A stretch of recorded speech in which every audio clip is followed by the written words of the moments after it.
Support WrestleTalk! Order a t-shirt. Hello and welcome to the WrestleTalk News. I am Luke Owen, surviving beast from the east here in chilly London. And something that has helped me survive this cold front is your emails. Listeners to the WrestleRamble podcast yesterday will have heard that I now have an official WrestleTalk email address after nearly 12 months with this company. It's about time, lads. So if you have any anecdotes, thoughts, crap gimmicks, or comments about, well, just about anything, after all we talk about spoons on the podcast, send them to luke@wrestletalk.com.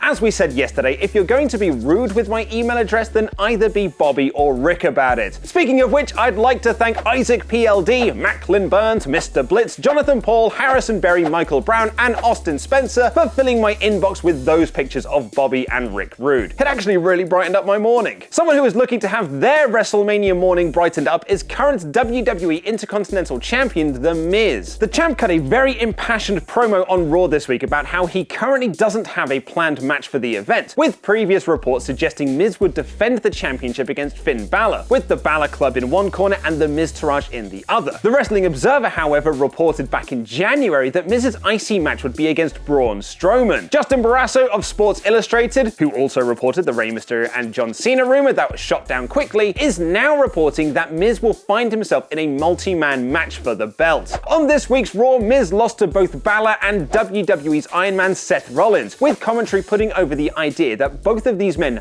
might be in contention for Miz's IC belt. According to Barrasso, Miz won't be fighting against just Balor and Rollins though, as he'll be defending the Intercontinental Championship in a fatal five-way against Balor, Rollins, Elias, and Braun Strowman. Elias and Strowman got into an altercation on this week's Raw, so it's easy to see how they could be inserted into this match, and the company seem quite high on Elias at the moment, having had him in the Elimination Chamber match last month. And The Miz might not be the only person guaranteed to have a spot on the WrestleMania card. As we saw on this week's Raw, the most interesting feud in WWE right now, I am being sarcastic, is between Bray Wyatt and Matt Hardy, which seems to be continuing after their epic confrontation at Elimination Chamber. Again, sarcasm. After he took out both Heath Slater and Rhino, Wyatt cut a spooky promo about the Great War that's been going on since December last year, and Hardy responded to this on Twitter saying, "Get ready for the voice, folks. I absolutely crave the opportunity to go to war with you again. However, it shall be on my terms, on my battlefield. The ultimate deletion is coming." That last tweet has led many fans to speculate that WWE are planning to do their own version of Final Deletion, which aired in TNA back in July 2016. And Wrestle Inc. are reporting that this is the case, and the mini-movie will air during the WrestleMania broadcast, with Wrestling Observer Radio adding that Jeff Hardy is currently back in training after his rotator cuff injury, and could take part in the match. It's also interesting to note that WWE.com have reported on Matt's tweet, which would suggest they are going to become part of their storyline during WrestleMania season. And speaking of the road to WrestleMania, Ollie and I are now on our road to March's episode of WrestleRamble Extra. We hope you enjoyed our in-depth review of No Way Out 2004, and $25 and above backers can now put forth their suggestion for March's episode, which we feel, given the month, will probably be WrestleMania themed. The poll for voting will go live next week, so head over to patreon.com/WrestleTalk and let us know what you want us to talk about. What's the real reason Brock Lesnar wasn't on Monday Night Raw? Click the videos on screen right now for more awesome wrestling content.